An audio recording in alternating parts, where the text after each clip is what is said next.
बहुत अच्छी तरह से प्रयास किया है अनिल ने त्रिचरण पंचशील हमें देने का। और कुछ कमियां हैं तो कमियां को जरूर सुधारा जाएगा। और इसी ही प्रयास से, इसी प्रकार से जब हम प्रयत्न करते हैं तो धीरे धीरे हमारे प्रयत्न और अच्छी तरह से सफल होने लगते हैं। तो आज के इस धम्म मित्र वर्ग में मैं आप सभी का तहे दिल से स्वागत करता हूँ। और जैसे कि हमने इस वर्ष की जो शुरुआत की है और अभी धीरे धीरे वर्ष यह अभी जनवरी तक नया है, फरवरी आने के बाद में पुराना होने वाला है फिर 2024 दिसंबर तक यही साल रहेगा और फिर से हम नए साल का इंतज़ार करेंगे कि 2025 कब आएगा। तो साल, महीने, दिन, घंटे, पल, क्षण प्रतिक्षण जो बदलाव हो रहा है, इसी ही सत्यता के आधार संसार या संसार की जो घड़ी है, जिसे हम टिक टिक घड़ी कहते हैं, जिससे हमें समय पता चलता है, तो उसी समय पर हम अच्छी तरह से हम जी रहे हैं ताकि हम इस जीवन में हम सत्यता को प्राप्त कर सकें। जैसे कि कपूर चंद जी ने बताया कि हम इसलिए मिलते हैं, इसलिए धम्म का अभ्यास और आचरण करते हैं क्योंकि हमारी जो दिशा है हमने तय की है कि हमें संसार से निर्वाण की तरफ जाना है, अजागृति से जागृति की तरफ जाना है, ज्ञान से प्रज्ञा की तरफ जाना है। तो ये हमारा सफ़र है, ये हमारी दिशा है। जिस उद्देश्य को ध्यान में रखते हुए हम माध्यम से या धम्म की चर्चा के माध्यम से हम उस मार्ग को और स्पष्ट करते हुए आगे बढ़ने की कोशिश कर रहे हैं। तो ये उसी में का एक प्रयास है कि जो हम अभ्यास अपने मित्र सिलेबस में जो हमारा अभ्यास है बोधिसत्व का, उसके कुछ पन्नों को या कुछ बातों को हमने अभ्यास किया है कि बोधिसत्व क्या है, बोधिचित्त क्या है, कैसे उत्पन्न होता है, किसे बोधिसत्व कहते हैं। और अभी हम बोधिसत्व के जो विभिन्न पहलू है, शुरुआत, फिर मध्य और अंत, और उसकी जो 6 पारमिता या 10 पारमिता जो हमें अभ्यास में आती है, तो जिस पारमिता का हम अभ्यास कर रहे हैं वो हम 6 पारमिता का अभ्यास करते हैं कि जो महायान परंपरा से जो बोधिसत्व आदर्श की जो विकास करने की जो प्रक्रिया है, बोधिसत्व का मार्ग जो पारमिता से या पारमिता को हम बुद्ध कारक धर्म भी कहते हैं, वो बुद्धत्व का मार्ग भी है, जिस मार्ग का अनुसरण करके उस मंजिल तक ले जाता है जिसे हम बुद्धत्व कहते हैं। जिस बुद्धत्व में सभी जीव मात्रा का कल्याण होता है, उसमें वो स्वयं भी होता है और सभी अस्तित्व उसमें होता है। तो ऐसे बोधिसत्व मार्ग के जो भी कुछ हम पहलू हमने देखे हैं और कुछ हद तक हम अपने भीतर भी उस सब को ढूंढ रहे हैं। जब हम अपने चेहरे को आईने में ढूंढते हैं या आईने में देखते हैं तो आईना तो देखते ही साथ साथ में हम अपने आप को भी देखते हैं। सिर्फ आईना देख के हम खुश नहीं होते, है ना। तो आईना देख के हम खुश तो होते हैं क्योंकि जितना सुंदर आईना रहेगा और उतना ही हमारा प्रतिबिंब भी उसमें सुंदर दिखेगा। तो आईना देखना और प्रतिबिंब देखना, ये दोनों बातें एक साथ में होती है। और मुझे इस बात का विश्वास है कि जो भी हम एक जागरूक व्यक्ति के तौर पे जब बौद्ध बनते हैं से और थोड़ी अपने स्वयं के अनुभव से, तो निश्चित ही हम अपने आप को उसमें ढूंढने लगते हैं कि मेरा बौद्ध होने का क्या अर्थ है, क्या इच्छा है, संकल्प है। तो इन सभी बातों से हम अपने आप को उसमें ढूंढते रहते हैं और ढूंढते ढूंढते हमारा जो उधर उस दिशा की तरफ जाने का जो हमारा प्रयास है बढ़ते जाता है। फिर वो शील के माध्यम से हो या दान के माध्यम से हो, शांति या वीर्य के माध्यम से हो, ध्यान या प्रज्ञा के माध्यम से हो, ये सभी अलग अलग पहलू है जिसमें इस 6 पारमिता को बौद्ध धर्म में जिस प्रकार से बुद्ध कारक धर्म कहा जाता है, तो इसको महायान धर्म में इस 5-6 पारमिता को 2 भागों में विभाजित किया जाता है, जिसको प्रज्ञा कहते हैं। प्रज्ञा और उपाय जैसे कि आरिष्टांगिक मार्ग को 3 भागों में विभाजित किया जाता है, शील, समाधि, प्रज्ञा। और उससे हम जानते हैं कि शील के अंदर आते हैं, प्रज्ञा के अंदर ये 2 अंग आते हैं और समाधि के अंदर। महायान परंपरा में 6 पारमिता का विभाजन करते हैं दो अंग में या 2 गुणों में। तो प्रज्ञोपाय ऐसा शब्द आपने सुना होगा, पढ़ा होगा। प्रज्ञा उपाय ये जो है और प्रज्ञा जो है, इसी को ही वज्रयान परंपरा कहते हैं। इसको प्रतीक के रूप में, इमेज के रूप में एक स्त्री और पुरुष के रूप में बताया गया है। आपने वो चित्र देख के कभी कभी हमें वो प्रतिमा बुद्ध धर्म में पसंद नहीं आती है, और स्त्रियों का जो आलिंगन करने जो स्टैचू आपने देखी होगी, उनका जो स्त्री और पुरुष का जो शरीर जो है एक दूसरे के साथ में जुड़ा, माँ में देखा होगा। तो वो यही है, प्रज्ञा और करुणा का मिलन। तो हमें जब बुद्ध की शिक्षा जब हम पढ़ते हैं, अभ्यास करते हैं, तो बनते ने हमें पहलू से देखना है, एक पहलू से नहीं। और इसलिए उन्होंने जब अष्टांगिक मार्गों का जब वो बताने, सैद्धांतिक और दोनों प्रकार से उन्होंने सम्यक दृष्टि को उन्होंने बताया है कि सैद्धांतिक रूप में बौद्ध धर्म की दृष्टि हमने कैसी अभ्यास करनी चाहिए, जिसमें 4 आर्य सत्य, अष्टांगिक मार्ग या 4 शून्यता का उसमें दर्शन बताया जाता है। और जो कल्पना के माध्यम से जो इमेजिनेशन है, आज हमने संडे को हमने ध्यान भी किया है उस पर, जो लोग उसमें उपस्थित थे, कि कल्पना, इमेजिनेशन, ये बौद्ध धर्म की कितनी महत्वपूर्ण खोज है और शिक्षा है। उस शिक्षा का जो विकास और विस्तार जो महायान परंपरा के बाद वज्रयान परंपरा में जो साधना के माध्यम से जो किया है, ये बहुत अनोखा और वैज्ञानिक प्रयोग है, साइकोलॉजिकल हम कह सकते हैं, और साइंटिफिकली। लेकिन उसको उस प्रकार से हमें अभ्यास करने की ज़रूरत है।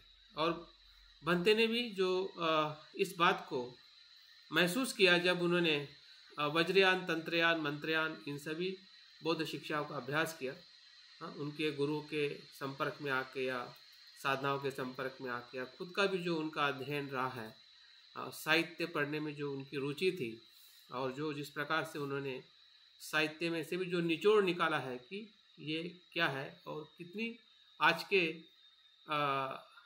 लोगों के लिए जो आज का जो बौद्ध जो है वो किसी एक परंपरा से बौद्ध का अध्ययन नहीं कर सकता है। उस समय इसलिए कर सकता था और करना ज़रूरी था क्योंकि उस समय वो लिमिटेशन था कि एक परंपरा दूसरे परंपरा के पास पहुंच नहीं पाती थी। लेकिन आज ऐसी लिमिटेशन नहीं है, आप किसी भी परंपरा को कैसे भी किसी भी जगह से आप पढ़ सकते हैं, सुन सकते हैं, उनके संपर्क में आ सकते हैं, वो आपके संपर्क में आ सकते हैं। पहले ऐसा नहीं था कि एक परंपरा दूसरे परंपरा में इतनी जल्दी संपर्क में आती थी या आ सकती थी। लेकिन आज टेक्नोलॉजी के युग में और आज के मॉडर्न युग में शिक्षा इतनी, जिसे हम इंफॉर्मेशन टेक्नोलॉजी कहते हैं, इतनी फास्ट है। नॉलेज की जो ट्रांसफॉर्मेशन की जो प्रक्रिया जो है, उसमें किसी आप एक बात को जानकर उसी पे अड़कर आप बौद्ध धर्म की शिक्षा का अध्ययन नहीं कर सकते। और इसलिए भंते ने इस बात को देखा कि आने वाली जनरेशन किस प्रकार से शिक्षा को लेती है या लेगी, और इसलिए भंते ने उन सभी बातों को एक साथ में देखकर और उसकी जो मूल शिक्षा है या मूल तत्व है, उस तत्व को उन्होंने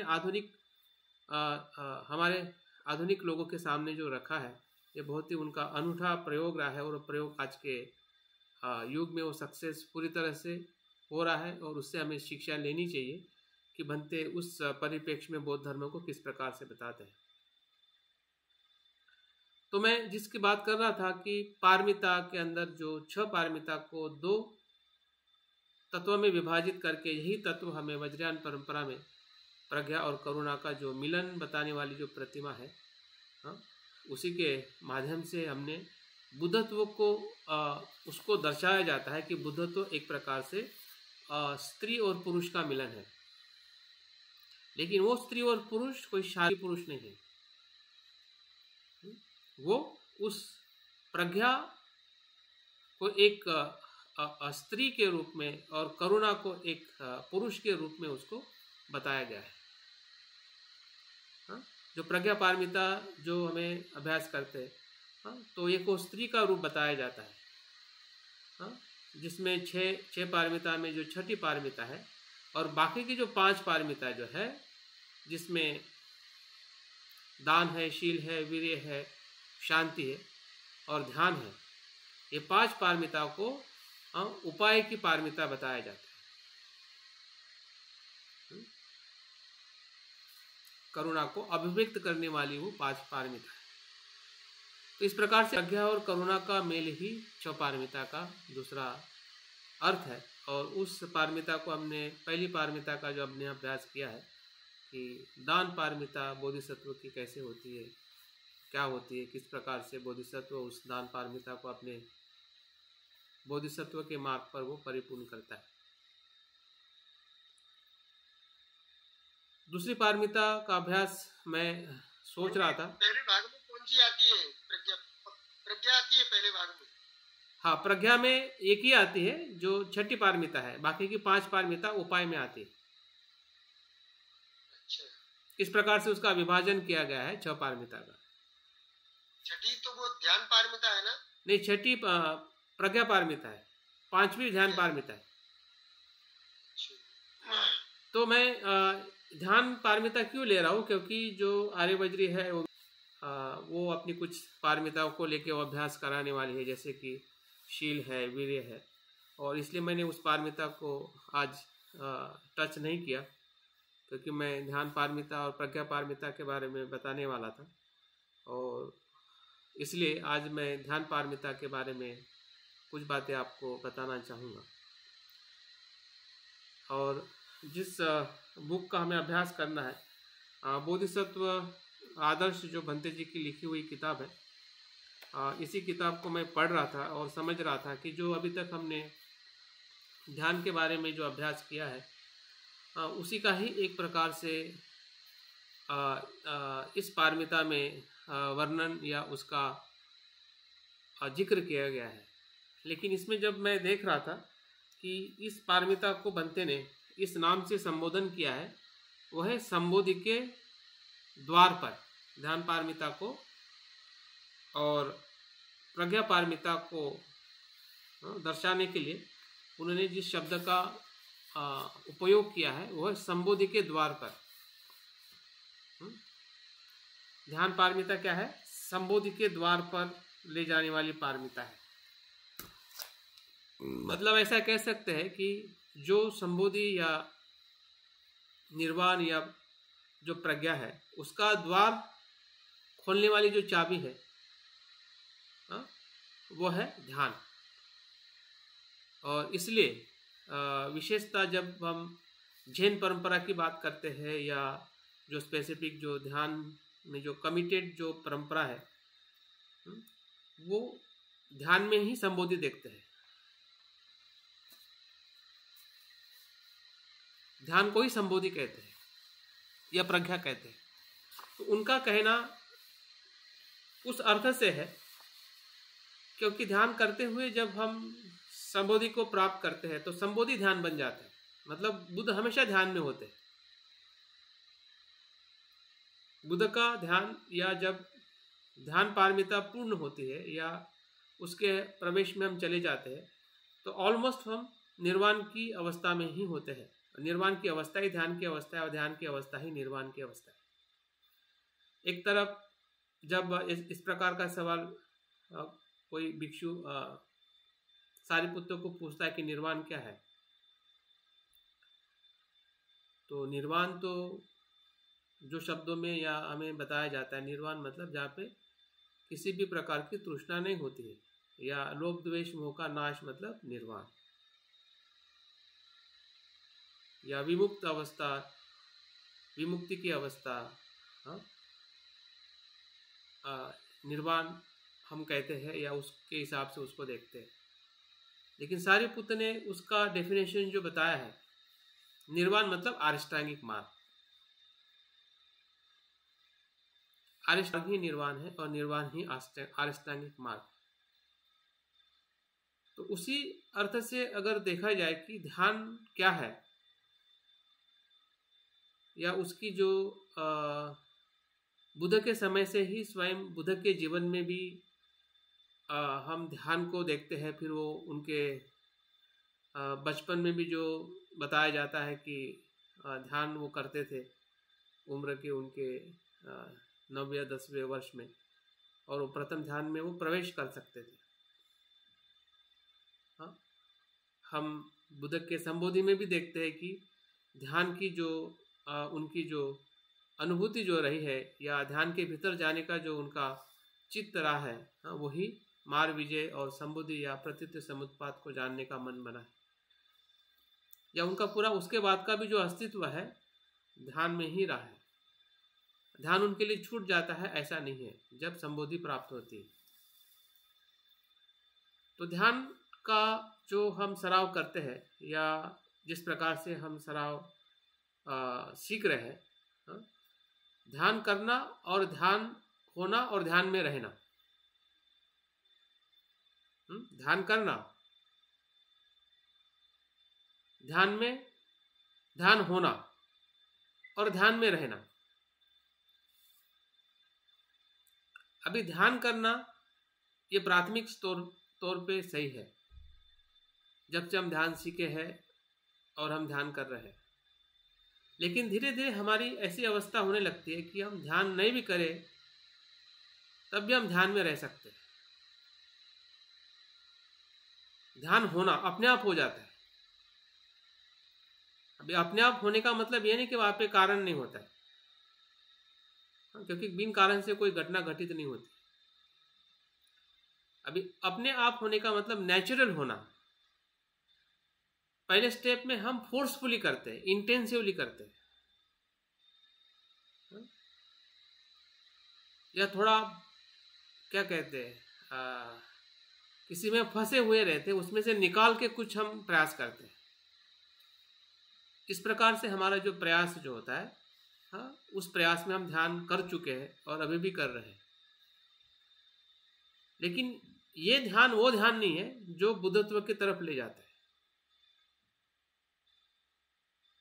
इसको हमें पहचानने की जरूरत है और इस पे सवाल पूछने की जरूरत है। भले सामने वाले को ना पूछे, लेकिन अपने आप को जरूर पूछना चाहिए। कौन क्या ध्यान कर रहा है, कैसे कर रहा है, वो उसके अनुभव हो सकते, मेरे अनुभव हो सकते, लेकिन आपके अनुभव क्या हो रहे हैं वो आपको खुद सवाल पूछ के आपको ढूंढने की जरूरत है। जितने जल्दी हो सके वैसे सवाल पूछिए। ये सवाल पूछने को हम जितनी देरी लगाएंगे उतना हमारा विकास रुक जाता है, क्योंकि हम इंतजार करते हैं कोई हमें वेरीफाई करे, इंतजार करते हैं हम, कोई बताएगा आगे जाने के लिए कि भाई अभी आगे जाओ। तो क्या सर ये सेकंड वाला जो आपने बताया नेचुरल ध्यान है, ये माइंडफुलनेस स्टेज है? जी ठीक है, सब उसी के लेवल पे है, लेकिन आप उसको किस प्रकार से देखने की कोशिश कर रहे हैं, कि आपका ध्यान करना नहीं रहता है, फिर ध्यान होना रहता है, फिर ध्यान होने लगता है। तो उस अवस्था में आने से ही हम ध्यान के भीतर प्रवेश करते हैं। और उसको पारंपरिक रूप में बहुत सारे शब्द हमें बताए जाते हैं कि न्यूरॉनों का कम होना, या समापति होना, या अर्पणा समाधि में जाना, ये सभी पारंपरिक शब्द हैं कि जो बुद्ध के शिक्षाओं से या उस पाली जो भाषा है, या पाली जो हमारी बुद्ध की भाषा है उसमें से आए हुए शब्द हैं। लेकिन फिर भी उस शब्दों को भले अगर हम नहीं इतना याद रख पाते हैं, समझ पाते हैं, लेकिन हमने अपनी भाषा भी हमने निर्माण करनी चाहिए। अपनी भाषा खुद के अनुभव पर हमने निर्माण करनी चाहिए। बुद्ध की भाषा बुद्ध के स्वयं के अनुभव है, और कोई वो भाषा परफेक्ट नहीं है। सत्य में भाषा परफेक्ट नहीं होती है। सत्य में भाषा सिर्फ मदद रूप करती है। और आपने देखा होगा कि जैसे जैसे बौद्ध धर्म वज्रयान परंपरा में गया तो उसकी भाषा ही पूरी टोनिंग ही बदल गई। जिसको हम शारीरिक तौर पे जिस भाषा को हम निग्लेक्ट करते हैं, संभोग, वही भाषा उसमें आध्यात्मिक बन गई। जिसको हम इधर गाली गलौज कहते हैं, वही भाषा वहां पे आध्यात्मिक मूल्य बन गया। क्यों बना? क्योंकि उन्होंने उस प्रकार से उसको देखना सीखा। उस जो सांसारिक भाषा से हम भागते हैं, शब्दों से भागते हैं, संज्ञाओं से भागते हैं, उसी संज्ञा का उसका रूपांतरण किया गया। उस ऊर्जा को उस तत्व में देखा गया कि जो दिखने में नकारात्मक है लेकिन भीतर से नकारात्मक नहीं है। जैसे कि वेस्टेज गंध मारता है, बदबू मारता है, लेकिन वेस्टेज ही सब कुछ निर्माण करता है। वैसे ही लोभ द्वेष एक प्रकार से बदबू मारते हैं हमें, उसको हम पसंद नहीं करते जब उसको पता चलता है हमें कि ये बुरा है। हाँ, लेकिन उस बुराई के भीतर जो उसका मूल्य है, तत्व है, ऊर्जा है, उस स्वरूप को जब देखने से वो ट्रांसेंडेंटल हो जाता है। क्योंकि भीतरी रूप वैसा नहीं है जैसा हमने बाहर रूप हमें दिखाई देता है, लोभ का हो, द्वेष का हो, या किसी भी नकारात्मक हमारी भावनाओं का। तो फिर हमारी जो अकुशलता जो है वो भी पॉजिटिव बन जाती है। वो ध्यान है, ध्यान होने लगता है। द्वेष रहेगा फिर भी ध्यान होगा, न्यूरन रहेगा फिर भी ध्यान होगा। आज हम न्यूरन से इरिटेट हो जाते हैं, इतने इरिटेट हो जाते हैं कि हमारे हर एक मनोगत में ध्यान से ज्यादा न्यूरन ही आते हैं, या न्यूरन की बात करते हैं हम। न्यूरन को हम पॉजिटिव कभी भी बताते नहीं कि न्यूरन आने से मैं कितना सजग हुआ हूं, या उसको मैंने कैसे जाते हुए देखा है, उसके मूल स्वरूप को कैसे देखा है, वो नहीं बताते। वो कितना भयंकर है, कितना बुरा है, जिसकी वजह से मेरा ध्यान नहीं हो रहा है। इसी प्रकार से हमारे स्टेटमेंट होते हैं रिपोर्टिंग में, और सुनने वाला भी वैसे सुनता है और बताने वाला भी ऐसे बताता है, और वही माहौल बन जाता है कि ध्यान कितना कठिन है।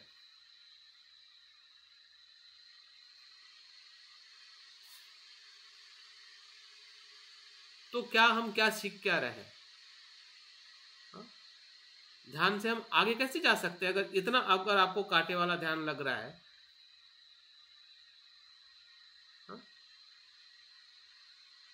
तो कांटे में तो हम अंदर भीतर नहीं जा पाएंगे।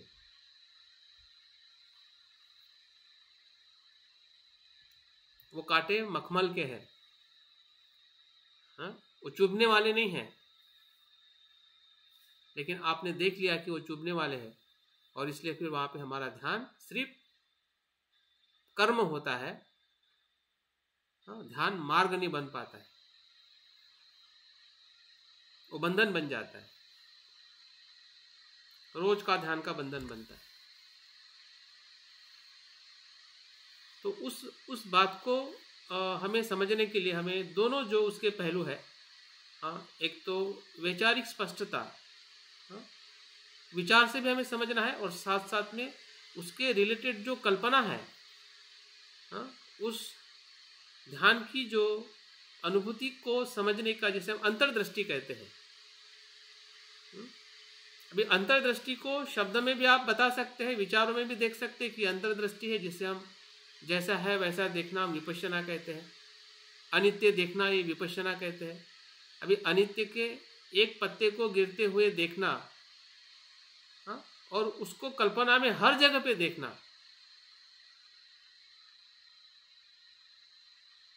अभी आपको ये झलक तो आ गई, अंतर्दृष्टि आपने प्राप्त कर ली, क्योंकि आपको पता चल गया कि जो चीज आप देख रहे हैं कैसे वो अनित्य है।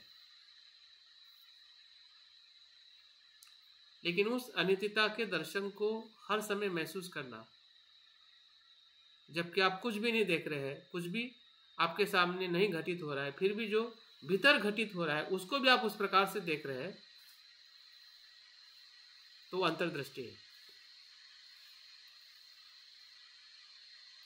तो वो देखने की जो बात या ध्यान में जो बनते या बुद्ध भी जो बताते हैं, उसमें बनते एक उदाहरण बताते कि बुद्ध के समय जो पूरा संघ उपस्थित था और उसमें बुद्ध एक कमल का फूल हाथ में लेके उस सभी संघ के भिक्षुओं को बताते हैं, और कोई भी उस अर्थों को समझ नहीं पाता है। सिर्फ महाकाश्यप समझते कि बुद्ध इस फूल से क्या कहना चाहते हैं।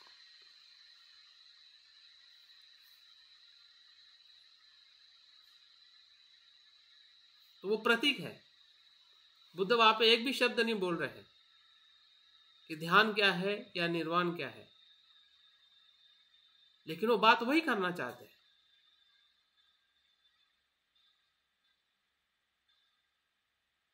अभी कहते हुए कहना और न कहते हुए कहना, दोनों में क्या फर्क हमें समझ में आना चाहिए।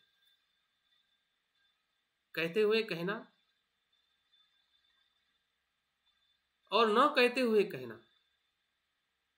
कहते हुए कहना ये सांसारिक अनुभव है, जिसे हम संज्ञा का अनुभव कहते हैं, और न कहते हुए कहना वो असंस्कारिकता का अनुभव है, क्योंकि असंस्कारिक सत्य को आप कह नहीं सकते।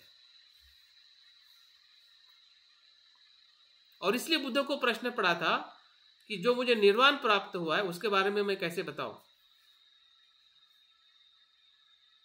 क्या लोग इस बात को स्वीकार करेंगे कि ऐसा भी अस्तित्व होता है?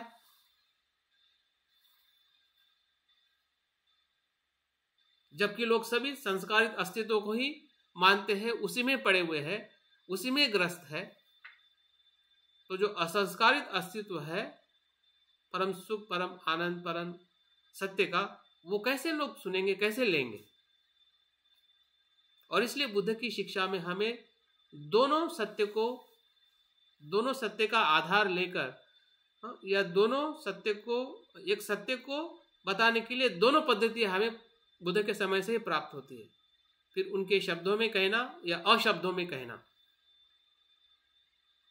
शब्दों में कहना या किसी रूपक में कहना, किसी कथा में कहना, किसी घटनाओं में बताना, ये सभी बुद्ध की शिक्षा की जो विशेषता जो है, एक शिक्षक होने के नाते, एक सम्यक संबुद्ध होने के नाते, वो बुद्ध के समय से ही है। ऐसा नहीं है कि हम कुछ नया बनते ने हमें सिखाया है, या बुद्ध की जो परंपरा उसके बाद में जो विकसित हुई है उन्होंने कुछ नया ही निर्माण किया है, ऐसा कुछ नहीं है। उसका मूल आधार बुद्ध के समय में ही ये सब कुछ बुद्ध के सूत्र में पड़े हुए सभी उदाहरण है कि बुद्ध की शिक्षा को अगर आप देखते हैं, एक ही सूत्र के अंदर बुद्ध जो शुरुआत करते हैं, उसमें संज्ञा भी होती है और कल्पना भी होती है,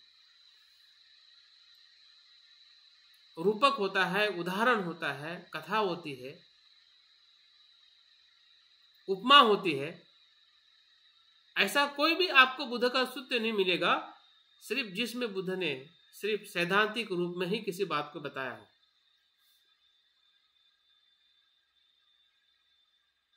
तो हमने भी जिस शिक्षा को हम ले रहे हैं, अगर ध्यान को अगर हमें भीतर जाना है तो ध्यान को हमने दोनों पहलुओं से, कि ध्यान क्या है, तो एक तरफ ध्यान चित्त की एकाग्रता है, लेकिन दूसरे अर्थ में ध्यान निर्वाण है। उस कल्पना में हमें देखना पड़ेगा। सिर्फ एकाग्रता ध्यान नहीं है, बहुत मर्यादित अर्थ है। और जापान में या जापानीज जो ध्यान करते हैं, जिसे हम झेन ध्यान करते हैं, झेन का ध्यान कहते हैं, जो यही महाकाश्यप से होते हुए ही चाइना में गया बौद्ध धर्म के माध्यम से, जिसे वो चान बन गया, और चान ही बाद में जापान में जाके वो झेन बन गया।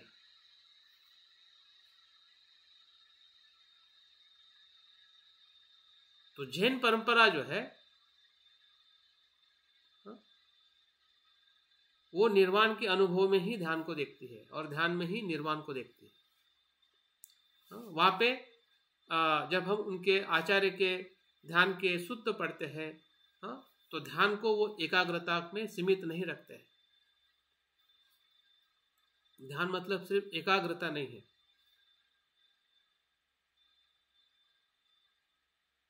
तो ये चीज जब तक हमें समझ में नहीं आती है या हम नहीं समझेंगे, तो बोधिसत्व की जो ध्यान पारमिता वो कैसे अनुसरण करते हैं, और हमें भी एक बोधिसत्व होने के अगर उस मार्ग पर अपने आप को हम देख रहे हैं, तो हमें भी कहीं ना कहीं ध्यान को उस पहलू से हमें समझना पड़ेगा, जिस प्रकार से बुद्ध ने अपने अनुयायी को बताया है, या भंते संरक्षित जी ने भी हमें बताया है, या अपने आप को हम जिस मार्ग पर चलते हुए देख रहे हैं, फिर वो मित्र के रूप में हो या ब्रह्मचारी के रूप में, तो हम कहीं ना कहीं उसी ही मार्ग पर चल रहे, तो हमारी भी कहीं ना कहीं ऐसी समझदारी हो जो समझदारी हमें सम्यक दृष्टि या प्रज्ञा की तरफ ले जाए।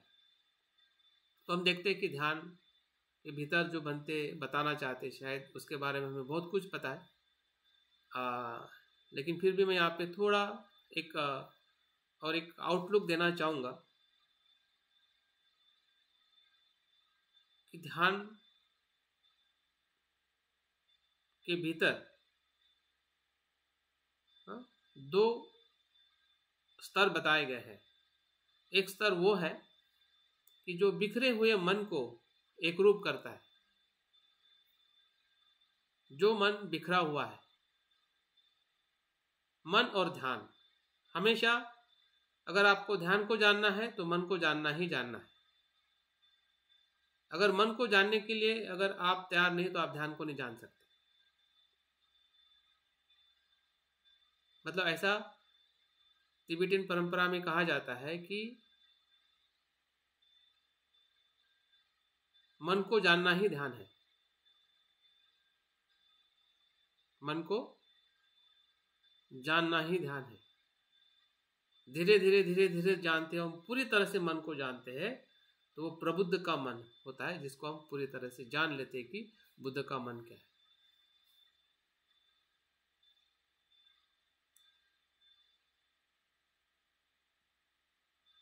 तो ध्यान जो प्राथमिक जो अवस्था है, जिसको पारंपरिक रूप में हम समत ध्यान कहते हैं, और दूसरा जो स्तर है विपස්සना ध्यान। अभी बुद्ध के समय ये समत और विपස්සना इस प्रकार से ध्यान का ज्यादा उल्लेख हमें मिलता नहीं है।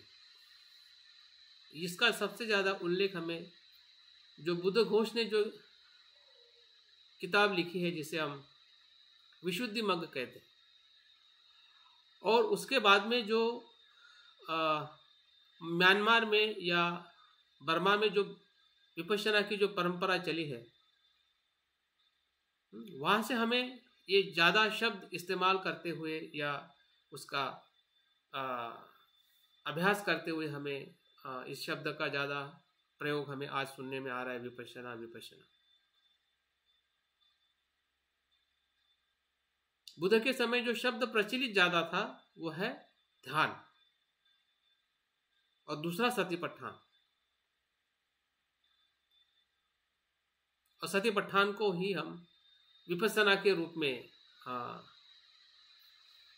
देखते हैं, या उसका अभ्यास किया जाता है जब हम विपස්සना कहते हैं।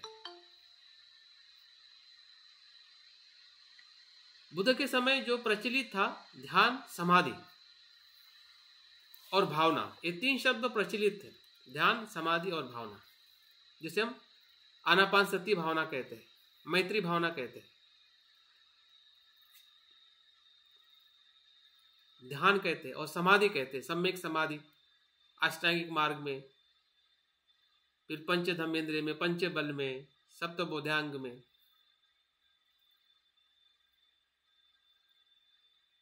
तो समाधि, ध्यान और भावना, ये तीनों शब्द जो है बहुत कुछ सिमिलर है। सिमिलर क्या है? सिमिलर ये है कि वो निर्वाण के मार्ग की तरफ ले जाने वाले शिक्षा है, लेकिन कुछ उसमें अलग भेद भी है, कुछ थोड़ा अलग भी उसका अप्रोच है, उसका तत्व कुछ अलग है। जब हम ध्यान की बात करते हैं तो कुछ वो अलग होता है, जब हम भावना की बात करते हैं तब कुछ अलग होता है, और जब हम समाधि की बात करते हैं तब कुछ वो अलग होता है। प्राथमिक तौर पे जो हमारे लिए जो प्रारंभिक उपासक होते हैं या बौद्ध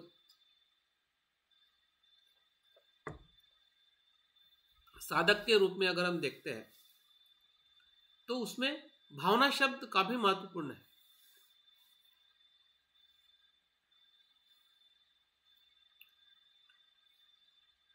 भावना शब्द इसलिए महत्वपूर्ण है क्योंकि भावना का अर्थ होता है विकसित होना, विकास करना, ट्रेन करना। इस अर्थ से जैसे कि हम मैत्री भावना कहते हैं, आनापान सती भावना कहते हैं। प्रशिक्षित होना, कल्टीवेट होना, कल्टीवेट करना। तो कल्टीवेट कहां से कहां पे करना? जो हमारा मन बिखरा हुआ है उसको कल्टीवेट करना, वो एकरूप हो जाए, ये भावना है। जो बिखरा हुआ मन है, जो हमारा सामान्य मन जो है वो बिखरा हुआ है, चिंतित है, भयभीत है, द्वेष में है। उस बिखरे हुए मन को, या ऐसा कह सकते हैं कि बाह्य संसार में वो ज्यादा जकड़ा हुआ है, उसको वापस लाना कहां पे? एक जगह पर, एक जगह पर वापस लाना। और कौन सी जगह? जो आपके भीतर है, बाहर नहीं। जो विषय आपको बाहर लेके नहीं जाता है, ऐसे विषय के माध्यम से भीतर लाना। जैसे कि श्वास, जैसे कि मैत्री। मैत्री होगी तो आप लोभ द्वेष में नहीं जाओगे, श्वास के साथ जुड़ जाओगे तो भटकाव अपने आप ही रुक जाएगा, आपको रोकने की जरूरत नहीं पड़ेगी।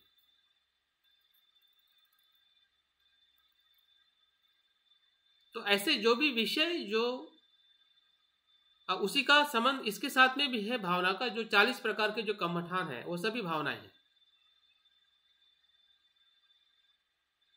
जैसे हम समत शब्द से परिचित है, समत ध्यान और विपस्सना ध्यान। ध्यान के जो 2 प्रकार जिसको हम अभ्यास करते हैं और जिसके आधार पर हम ध्यान पारमिता को और गहराई में समझ सकते हैं, उसमें जो 40 प्रकार के जो कर्मठान है उसी को समत ध्यान कहते हैं। और उसी को ही भावनाओं के शब्द के साथ अगर हम जोड़ते हैं, इसका मतलब हम प्रशिक्षित होते हैं, हम अपने मन को प्रशिक्षित करते हैं, ट्रेन करते हैं कि वो जो 40 आलम्बन है या 40 प्रकार के जो विषय है उसमें से किसी भी 1 या 2 विषय से वो भीतर आ जाए। भीतर आएगा तो भीतर का प्रवेश शुरू करेगा, अगर भीतर आएगा नहीं तो भीतर का प्रवेश कैसे शुरू करेगा? निर्वाण का प्रवास जो है वो भीतर का है, ऊर्ध्वगामी है, संसार के विपरीत दिशा से है। जो संसार की तरफ हमारा विषय मन जा रहा है वहां से वो वापस खींचता है, उस विषय से वो छोड़ता है, उस विषय को छोड़ता है, जिसे हम ध्यान कहते हैं, जिसे हम काम छंद से धम्म छंद में आना का मतलब क्या है? कि जो काम के जो विषय है 6 इंद्रिय के, उससे हम छूट जाते हैं, तभी धम्म छंद में आते हैं।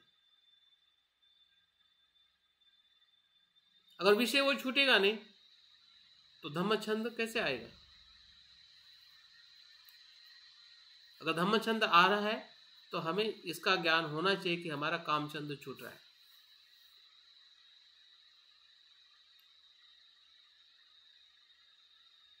इसका मतलब यह नहीं है कि हम संसार को छोड़ रहे हैं या संसार हमसे छूट रहा है, या परिवार हमसे छूट रहा है या हम परिवार से छूट रहे हैं, ऐसा नहीं है।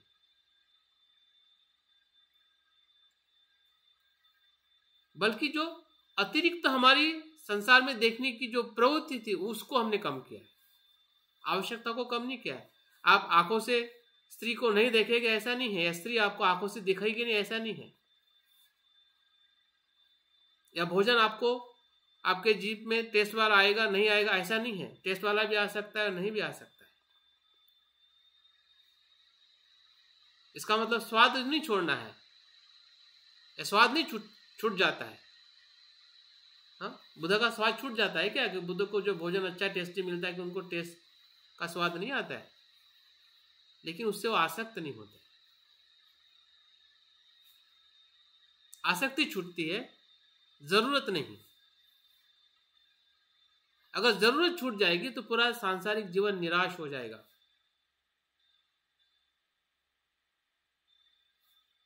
संसार में कोई उद्देश्य नहीं रहेगा जीने का कि हम क्यों जिए और कैसे जिए।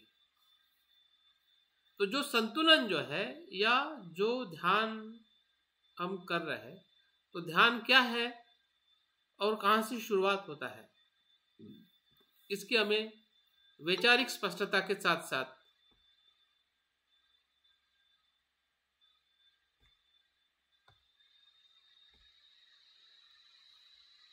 उसकी जो काल्पनिक या जो उसका काल्पनिक रूप में देखने का भी जो तरीका है, वो भी हमें सीखने की ज़रूरत है या जानने की ज़रूरत है।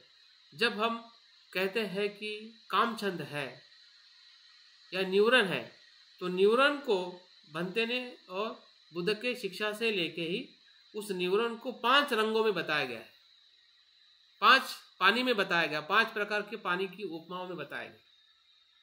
तो क्या कभी हम गौर करते हैं कि वो क्या है? उस उपमा को भी हम शब्द में ही ढूंढते हैं। रंगीन पानी में हम सही में देखते नहीं कि रंगीन पानी का मतलब क्या है। उबलते हुए पानी का मतलब क्या है, जिसे हम द्वेष कहते हैं। लहराते हुए पानी का मतलब क्या है? हाँ? हरे पत्तियों से या हरे वनस्पति से भरा हुआ पानी क्या है? हाँ? या जो विचिकित्सा है, हाँ, वो कैसे डर्टी पानी है, मड का पानी है। तो उस कल्पनाओं में हमें अपने उस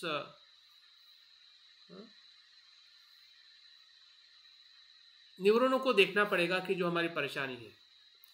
अगर परेशानी को अगर हम कल्पना में नहीं देखते हैं, जैसे कि आप देखिए कि हम जो अच्छी या बुरी कल्पना करते हैं तो उसी के पीछे हम भागते हैं या वो हमें भगाती है, डर हमें भगाता है। अगर आपको डर की कल्पना करिए, जैसे कि कोरोना की कल्पना, अभी कोरोना नहीं भी हुआ है, जिसको नहीं हुआ है उसके लिए तो ट्रूथ है, लेकिन जिसको नहीं हुआ है अगर वो कल्पना कर लेता है कि मुझे कोरोना हो गया, या ऐसी कल्पना को जो ने धारण कर ली है, तो उसके लिए वो दुख जो है उस कल्पना से आया है, नहीं कि कोरोना से।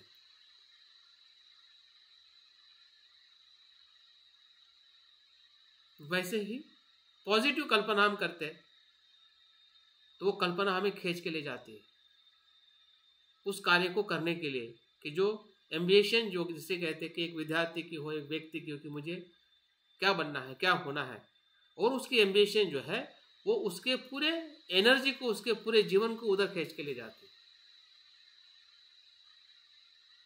सर एक्सक्यूज मी सर, कुछ पूछना है। हाँ रोहित बोलो। सर तो हमारा तो पूरा जीवन ही कल्पना से चल रहा है। हाँ बिल्कुल, उसके अलावा तो कुछ है ही नहीं। बिल्कुल, धारणा ही है, कल्पना ही है, कल्पना और विचार, ठीक है जी। हाँ, तो कल्पना और विचार अगर हम उसको साइकोलॉजिकली उसका फाउंडेशन देखते हैं, तो भंते कहते हैं कि जो विचार जो है वो आपके चेतन मन से रिलेटेड है और कल्पना जो है आपके अचेतन मन से रिलेटेड है, जिसे हम कॉन्शियस और अनकॉन्शियस माइंड कहते हैं या सब कॉन्शियस माइंड कहते हैं। तो बौद्ध शिक्षा या बुद्ध का जो ध्यान जो है, दोनों मन को क्या करता है, इंटीग्रेट करके वो सत्यता की तरफ ले जाता है, एक मन को नहीं। एक मन का विकास करने से कोई भी उस निर्वाण की अवस्था तक नहीं पहुंच सकता। दोनों मन का इंटीग्रेशन करके आगे जाना है।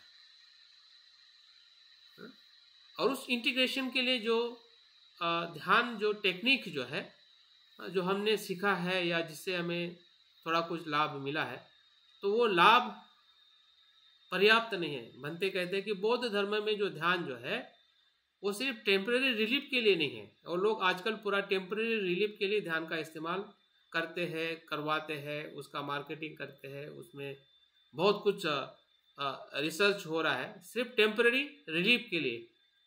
लेकिन भंते कहते हैं कि बौद्ध धर्म का ध्यान जो है, बुद्ध का ध्यान जो है, टेम्परेरी रिलीफ के लिए, परमानेंट रिलीफ के लिए।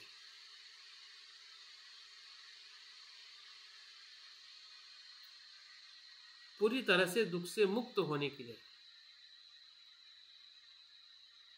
टेम्परेरी रिलीफ बौद्ध धर्म के ध्यान का अंतिम उद्देश्य नहीं है, प्राथमिक है, इनिशियल है। शारीरिक कष्ट हो, मानसिक कष्ट हो, या जो भी पारिवारिक जो हमारे संबंध अच्छे होने हो, हाँ, उसके लिए ध्यान जरूरी है, जिससे होते हैं हुए हैं।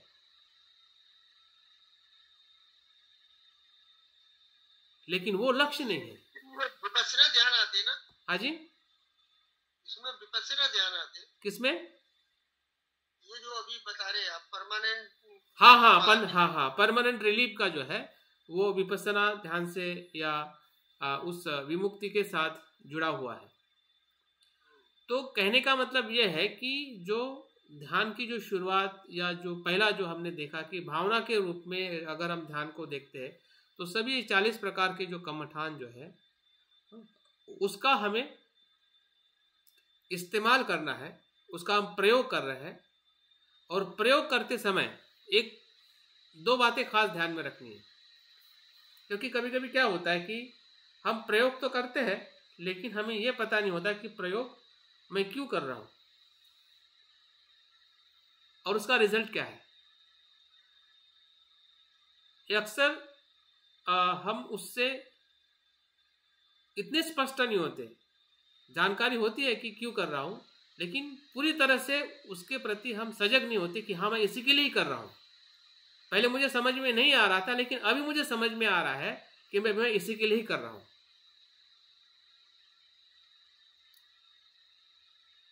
जैसे कि ध्यान या कोई भी विषय जब हम पसंद करते हैं, आनापानसति या मैत्री भावना या जो भी आलंबन जो हम ध्यान में पसंद करते हैं, तो उसमें इस बात का खास ध्यान रखना है कि इस विषय से, इस आलंबन से मेरा कौन सा चरित्र ब्रेक डाउन हो रहा है, किस चरित्र के साथ वो कनेक्ट है। चरित्र मतलब स्वभाव। मेरे कौन से स्वभाव के साथ ये कनेक्ट है, पॉजिटिवली या एंटीडोट के रूप में। अगर मुझे लग रहा है कि मेरा स्वभाव द्वेष मूलक है, बहुत द्वेष आता है, और मैं मैत्री भावना करता हूं, तो उसका एंटीडोट है। आपको पता है कि मैं अपने द्वेष को, द्वेष चरित्र को या द्वेष के स्वभाव को जान रहा हूं कि मुझ में द्वेष है, और इस द्वेष को रूपांतरित करने के लिए या उसको एंटीडोट के रूप में मैं मैत्री भावना करता हूं, या मैं कर रहा हूं या करूंगा, व्हाटएवर। अभी मैत्री भावना तो हम कर रहे हैं, लेकिन हमें इसकी स्पष्टता नहीं हो रही है कि मेरा सही में द्वेष का स्वभाव किस किस जगह पर है। उसको हम ढूंढते नहीं है। किसके साथ में है? किसी व्यक्ति के साथ में है, परिस्थिति के साथ में है, खुद के साथ में है, या कुछ भी हमारी परेशानी हो सकती है अपने जीवन में, जो सभी का अलग अलग जीवन व्यतीत होता है। तो किस बात का मुझे द्वेष है, क्या द्वेष क्या है, किस जगह से मुझे फील हो रहा है द्वेष। ये वैसा ही है जैसे कोई पेशेंट अपने बीमारी को नहीं जानते हुए ऐसे डॉक्टर के पास में जाता है कि कोई दर्द हो रहा, चलो दिखा देते डॉक्टर को। लेकिन दर्द को जितना जो अच्छा पेशेंट होता है, जो जागरूक पेशेंट होता है, वो मैक्सिमम अपने दर्द को जानता है कि सही में उसकी अमाउंट क्या है, कहाँ पे है, कितना परेशान में हूँ और इससे मुझे कैसे जल्दी से जल्दी बाहर आना है। ये सभी जो कैरेक्टर्स जो है या क्वालिटी जो है उस पेशेंट में होती है।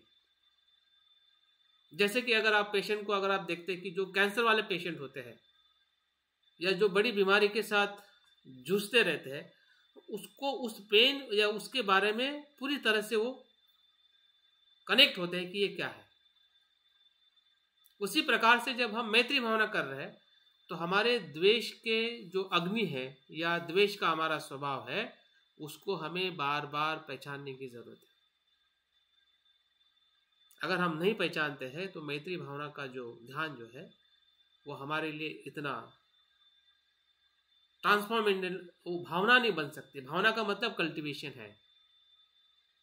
ध्यान तो होगा, ध्यान तो करेंगे, लेकिन द्वेष का कल्टीवेशन नहीं होगा। या मैत्री का जो सीड है वो स्प्राउट नहीं बनेगा या स्प्राउट से प्लांट नहीं बनेगा, हमेशा वो सीड फॉर्म में ही रहेगा। मोटिवेशन रहेगा कि मुझे मैत्री करनी है और मैत्री करते समय हम बहुत कुछ शब्द का उच्चारण करेंगे, और उसी के ऊपर हमें लगेगा कि थोड़ी हो रही है, नहीं हो रही है, और बस हमारी मैत्री भावना खत्म। ना इधर ये बढ़ेगा ना उधर वो कम होगा। तो ये पहला प्रिंसिपल है कि जिस भावनाओं के साथ अगर हम ध्यान कर रहे हैं या कुछ बदलाव हो रहा है या हम सही में प्रशिक्षित हो रहे हैं, इसका मतलब यह है कि थोड़ी कुछ कम हो रही है, थोड़ा कुछ द्वेष को मैं देख रहा हूं कि मेरी मैत्री बढ़ रही है। आपका द्वेष कम होना और मैत्री बढ़ना ये आपका खुद का ही अनुभव रहेगा। कि जैसे आपको पता है कि ये पेन हो रहा है और दवाई ले रहा हो, पेन कम हो रहा है, क्योंकि आपने जान लिया कि पेन क्या है। अगर पेन को नहीं जानो तो कितनी भी दवाई लो तो थोड़ी तो असर होगी, लेकिन आपको अंदर से कॉन्फिडेंस नहीं आएगा कि सही में मैं पेन से बाहर आ रहा हूं, क्योंकि आप जान नहीं रहे कि आपका पेन क्या है, आपका दर्द क्या है, आपका जलना क्या है। नहीं, बुद्ध कहते हैं कि राग द्वेष मोह अग्नि है। अभी राग द्वेष मोह को तो हम अग्नि जैसा देखते ही नहीं है ना। तो जब देखने का ही अगर हमें वो तरीका नहीं है कि वो क्या है, कैसे जल रहे हैं हम, तो उससे बाहर आने का भी हमारा तरीका वैसे ही पैसिव रहेगा, एक्टिव नहीं रहेगा। मैत्री हम करेंगे लेकिन पैसिव मैत्री करेंगे, पॉजिटिव मैत्री करेंगे, सिलेक्टिव मैत्री करेंगे।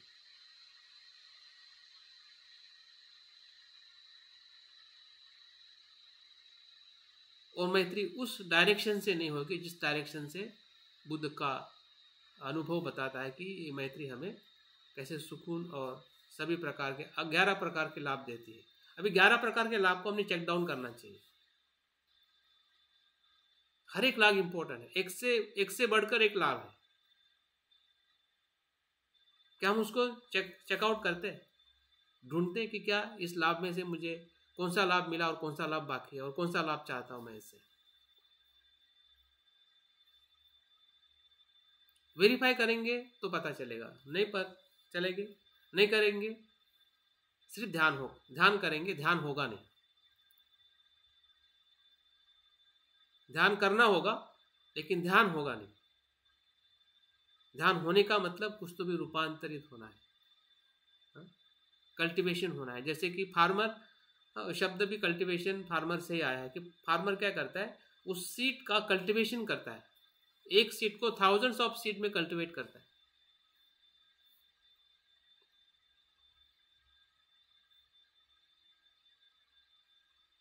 तो उस प्रकार से लाभ जो इलेबोरेट कर दीजिए यहाँ। 11 लाभ अभी 11 लाभ हम सबको पता है।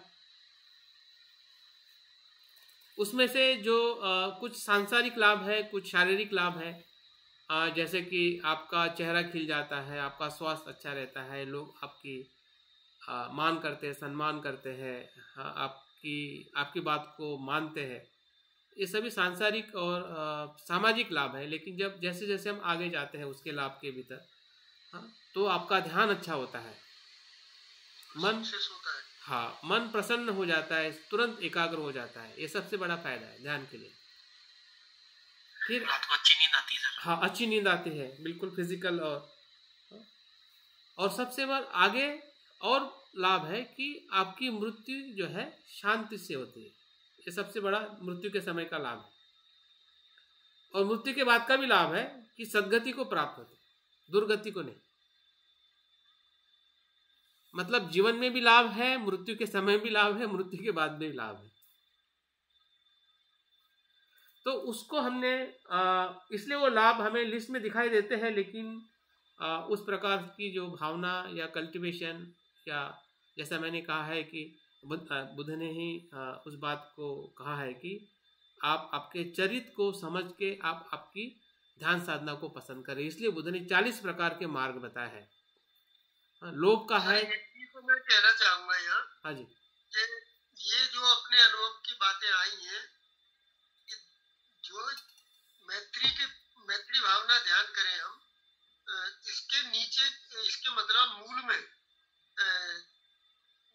दुख नित्य अनात्म का जो अनुभव होता है ना, तो उससे पूरा संसार के जो भी सत्व हैं, उन सबके के प्रति जो राग द्वेष और इसकी भावना है, उसका ही मूलोच्छेद हो जाता है।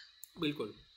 मूलोच्छेद होने से फिर भेदभाव से ऊपर उठ के वो हर व्यक्ति के प्रति अपने जैसा ही ये लगता है। तो वो मैत्री का आस्वाद, मतलब ये आपने कई तरह का मैत्री पे ध्यान कराए ना। हाँ जी, हाँ जी, मैंने प्रत्यक्ष अनुभव महसूस किए। बिल्कुल बिल्कुल, थैंक यू थैंक यू।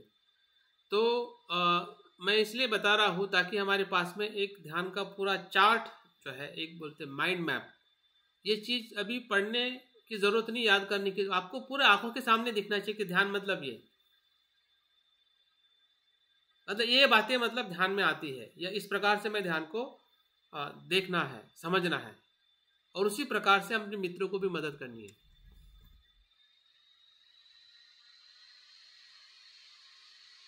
क्योंकि जो हम अनुभव करते हैं, सोचते, वही हम बोलते हैं। अगर आपको लग रहा है कि ये बहुत कठिन है, कठिन लग रहा है, तो आप वैसे ही बताओगे, और वही हवा फैल जाती है, और फिर नेक्स्ट टाइम में और ज्यादा कठिन होने लगता है। क्योंकि आपने जो बताया ना, वही सुन के वो भी उसी प्रकार से अनुभव करता है, और वो भी उसी प्रकार से बताता है,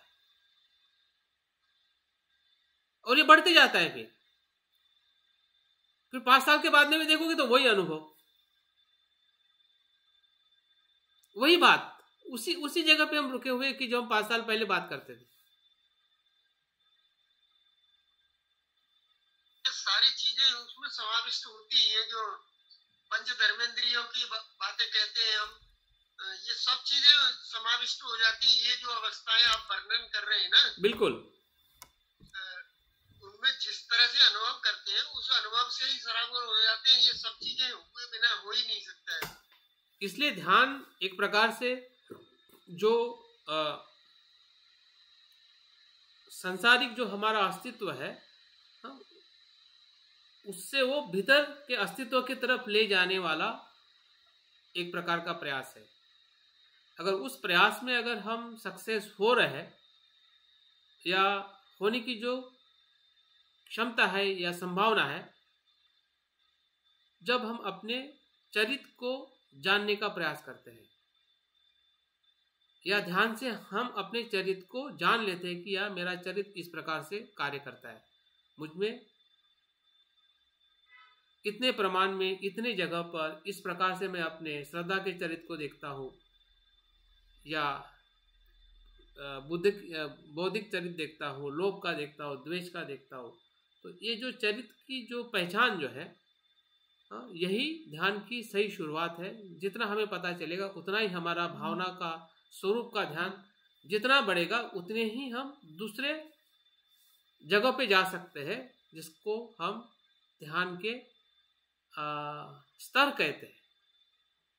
अगर भावना सही नहीं है तो ध्यान के स्तर के भीतर भी हम नहीं जा सकते। सर 1 मिनट जरा सर, आज असल में अभी 1-2 घंटे हमने दिए थे, तो उसमें बीच में ये भी लग रहा था कि ये चीज जो है उचित नहीं है, लेकिन उसमें एक वो जो कोई जज था जो उसका उपभोक्ता फोरम का अध्यक्ष बना हुआ है अभी वर्तमान में, और उसी वही जड़ में था उसे आयोजन करने में। और एक जो है वर्तमान एक एसएसपी था डॉक्टर राजीव कुमार, जो आगरा में वर्तमान में था, वो थे, और कई डॉक्टर और स्पेशलिस्ट लोग बैठे थे उसमें। लेकिन मैं सबकी बातें सुन के, और जो आयोजक था एक आरबी सिंह करके एडवोकेट था, बहुत सीनियर, 70-75 साल का था, तो उसका उद्देश्य था कि लोगों का कैसे भला हो। तो इस विषय को लेके मीटिंग कर रहे थे वो, तो अंत में कंक्लूजन ये निकाला कि सेवा करके एक वो बना रहे। तो मैंने उसमें एक ही बात कही कि ये जो सारे के सारे लोग मैत्री या मतलब जो स्पिरिचुअल एलिमेंट का जो आस्वाद है उससे सभी रहित होने के कारण मन में मैंने ये बात कही थी। रमेश चंद मेरे साथ थे, रमेश चंद जो वो हमारे साथ जीएफआर के मेंबर है, तो वो भी शांत रहे, देखते रहे। लेकिन ये ऐसी अवस्था है जो कि लोग बड़े बड़े पद और बड़ी बड़ी वो चीजें लेके अभिलाषा तो है उनको, लेकिन दिशा नहीं होने से या समझ नहीं होने के कारण तमाम सारा धन और समय शक्ति अपव्यय करते हैं। बिल्कुल सही है, ऐसा मतलब मुझे समझ में आया। सही।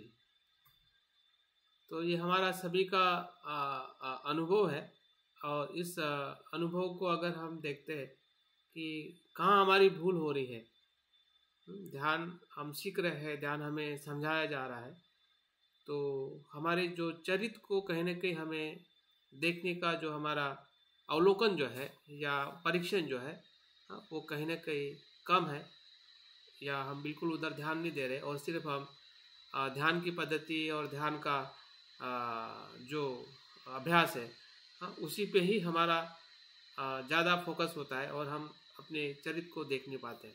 दूसरा इसमें सबसे इम्पोर्टेंट एलिमेंट है या सपोर्ट सिस्टम है, वो कल्याण मित्रता।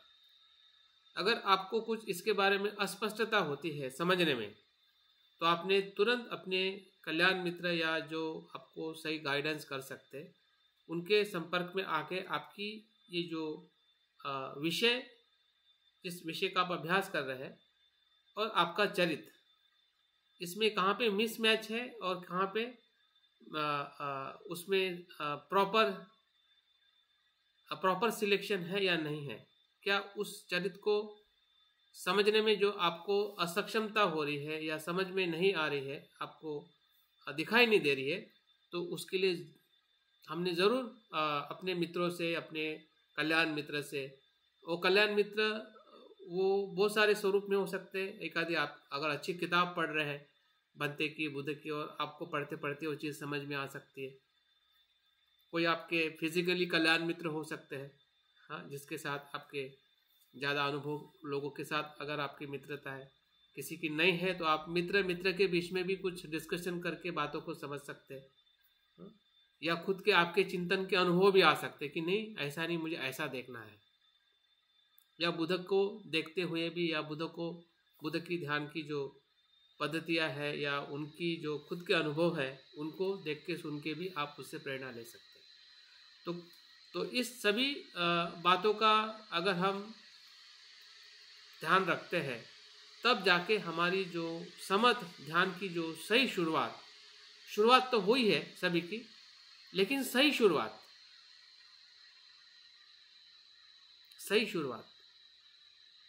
को पहचानना हमें आना चाहिए। आपको पता होगा कि जब कोई बालक स्कूल में हम डालते हैं, सभी बच्चे पढ़ते हैं, हम सभी पढ़े हैं, और सभी को पेरेंट्स बताते हैं, टीचर बताते हैं कि भाई ये पढ़ाई है, ये पढ़ाई करना, ऐसे तरीके से पढ़ाई करना है। लेकिन वही बालक आगे जाता है कि बालक खुद जानने लगता है। 40 में से 40 बालक आगे क्यों नहीं जाते हैं? जबकि हर एक पेरेंट्स, हर एक टीचर, हर एक शिक्षा या हर एक स्कूल उसको एक ही मैसेज देता है, एक ही शिक्षा देता है। तो उस सभी जगह से सब कुछ सही होने के बावजूद भी उसमें से कुछ ही विद्यार्थी आगे जाते हैं। और कौन से जाते हैं? कि जो स्वयं जानकर समझकर चलना सीख जाते हैं। तो हम भी विद्यार्थी हैं। हमें हमारे टीचर ने क्या बताया है, कितना अच्छा एनवायरनमेंट है, कितना अच्छा संघ है, वो तो अपनी जगह पे सही है और वो जरूरी भी है, जो हमें मिला है, जिसने हमें दिलाया है। लेकिन हमारा क्या है, हम कैसे उसको समझ के ले रहे हैं, वो जिम्मेदारी आपकी, मेरी, हम खुद की। और मुझे लगता है कि उस जिम्मेदारी को कभी कभी हम इग्नोर कर देते हैं। और इसलिए हमारा जो ध्यान होने के प्रक्रिया में न आते हुए हम हमेशा ध्यान ही करते रहते हैं। क्योंकि जिसने हमें सिखाया है ना, बनते बुद्ध ने, ध्यान करने के लिए नहीं, ध्यान होने के लिए ध्यान करना सिखाया और विमुक्त होने के लिए सिखाया।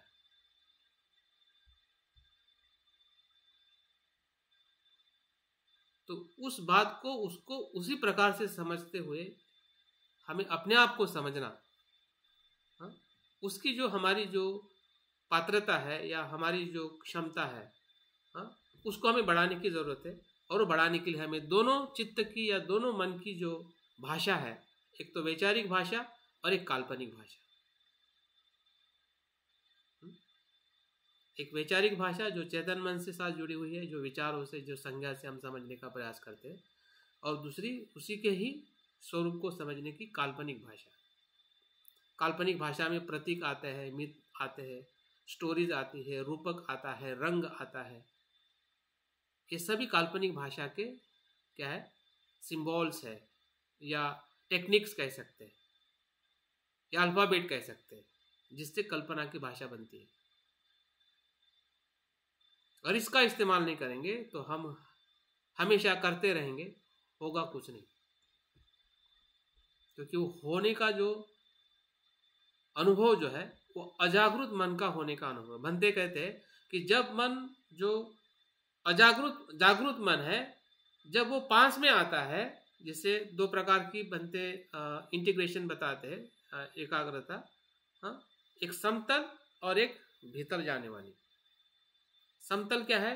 ये आपके चेतन मन की एकाग्रता है, और जो भीतर जाने की जो एकाग्रता है, ये चेतन मन जो है जब भीतर जाता है तो अजागृत मन को जागृत करता है।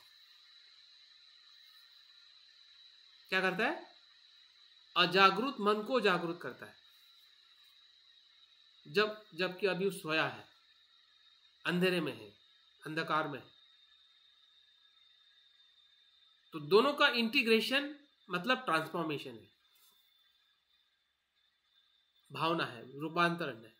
और वो भावना थोड़ी भी होती है तो उसको ध्यान का पहला स्तर कहा जाता है, थोड़ी बढ़ जाती है तो उसका दूसरा स्तर कहा जाता है, थोड़ी और बढ़ती है तो उसको तीसरा स्तर कहा जाता है, थोड़ी और बढ़ती है तो उसको चौथा स्तर कहा जाता है, जिसे हम 4 प्रकार के रूप ध्यान कहते हैं। जिसमें 5 प्रकार की जो बीज है कुशलता के, वो जैसे मैंने कहा ना कि इधर जैसे रुक जाता है, संसार के विषयों से मन रुक जाता है, यहाँ पे भीतर आ जाता है। तो भीतर आने के बाद भीतर का जो कुशल चित्त जो है 5 ध्यानांग से उत्पन्न होने लगता है। जो बीज सोए हुए थे वो धीरे धीरे स्प्राउट होने लगते हैं, खिलने लगते हैं 2 दिन 3 दिन के बाद। वही स्प्राउट जो है वो धीरे धीरे प्लांट में रूपांतरित होते हैं, पौधे में रूपांतरित होते हैं, और वही पौधा छोटे पेड़ में, और वही पेड़ बड़े वृक्ष में रूपांतरित होता है। और जब बड़ा वृक्ष बनता है तो आकाश के लिए पूरी तरह से खुल जाता है, जिसे हम लोकोत्तर चित्त कहते हैं।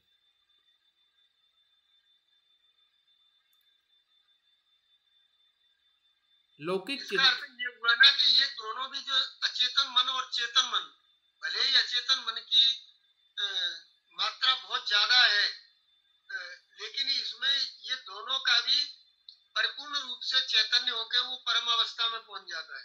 बिल्कुल ऐसा कहना चाह रहे हैं। बिल्कुल बिल्कुल। और दोनों की भाषा अलग अलग है, दोनों भाषा को हमें समझना पड़ेगा।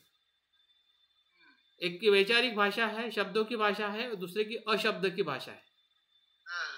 वो संदर्शन वाली बात। हाँ हाँ हाँ, अशब्द की भाषा, उसमें शब्द नहीं है, उसमें रंग है, प्रतिमा है, हाँ, कल्पना है,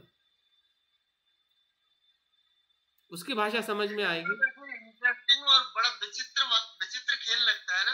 हाँ बिल्कुल विचित्र है। ध्यान के भीतर में जाना बोले तो एक बहुत बड़ा रहस्य है, आनंद लगता है। तो सर हमें क्या ये काल्पनिक मन पे काम करना चाहिए? दोनों पे। क्योंकि अगर हम किसी छोटे बच्चे को देखें, जो लोग आपने जैसे एग्जांपल दिया कि क्लास में सभी बच्चे फर्स्ट क्यों नहीं आ रहे हैं, तो यानी कि जो बच्चा फर्स्ट आ रहा है वो जो टीचर पढ़ा रहा है वो उस अपनी कल्पना के अनुसार उस चीज को ग्रहण कर ले रहा है। करेक्ट है सर? बाकी बच्चे उतने कल्पनाशील नहीं है कि वो नहीं कर पा रहे हैं। तो क्या ये सही है? बिल्कुल सही है। हाँ हाँ ऐसे ही है। तो ओके ठीक है सर, क्योंकि उसका अनकॉन्शियस माइंड उसके साथ में ट्रांसफॉर्म हो रहा है। जी जी जी जी। उसमें उसकी अमीर गरीब उसकी बात नहीं है। हाँ, कितने हाँ। उदाहरण आए ना कि जो एक लेबर जो बड़ी मुश्किल से आजीविका चलाता है, उसका बच्चा आईएएस टॉप करता है, ये करता है, ऐसे एग्जाम्पल आए ना कितने सारे। तो वो उसके दिल दिमाग में वो आदर्श कहीं ना कहीं हाँ हाँ हाँ हाँ हाँ, वो उसको फील, हाँ अनकॉन्शियसली वो फील करता है उस मोटिवेशन के साथ। तो मुझे लगता है समय भी हो रहा है, तो कल के अभ्यास में हम इसको कंटिन्यू करेंगे। जो हमारी जो ध्यान की 4 अवस्थाएं है उसको वैचारिक स्तर पे कैसे देखना है और काल्पनिक या रूपक के स्तर में कैसे देखना है, तो उसका अभ्यास हम कल करेंगे, ताकि हम इसको और गहराई में और हमारी जो भीतर की जो दुनिया है उसमें हम प्रवेश कर सकते हैं। अभी तो हम सिर्फ भीतर जाने का जो एक क्या कहते हैं, एक पायदान हमने समझा है कि यहाँ तक आना है। यहाँ से जब शुरुआत होती है तब भीतर हम जाते हैं, और जब भीतर जाते हैं ना तो फिर ध्यान करने की जरूरत नहीं होती है, ध्यान होने लगता है। ये चेतन अचेतन को एकाकार करने के लिए कोई अलग तरह का एक आध बार अनुभव ध्यान का भी करा दीजिए। जरूर जरूर कराएंगे। Thank you so much sir, आज मेरे को बहुत चीजें क्लियर हुई हैं। हाँ हाँ। और मुझे लग रहा है कि काफी आगे लाइफ में सक्सेसफुल होने के लिए वो चीजों पे मेरे को काम करना पड़ेगा। बिल्कुल बिल्कुल ऐसा ही है। Thank you so much sir. Okay okay ठीक है। यहाँ पे हम आज का अभ्यास थोड़ा कंटिन्यू रखेंगे कल के लिए। तो आज के लिए हम यहाँ पे रुकते हैं, और बहुत बहुत धन्यवाद आप लोगों के समय के इस संयोग और आपकी जो उपस्थिति है या श्रद्धा है। तो मैं अपनी बात पूर्ण करता हूँ। जय भीम, नमो बुद्धाय। जय भीम, नमो बुद्धाय सर।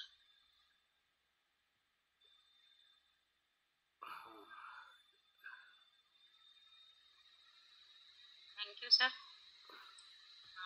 आपने बहुत ही अच्छा ध्यान के बारे में हमें जानकारी दी।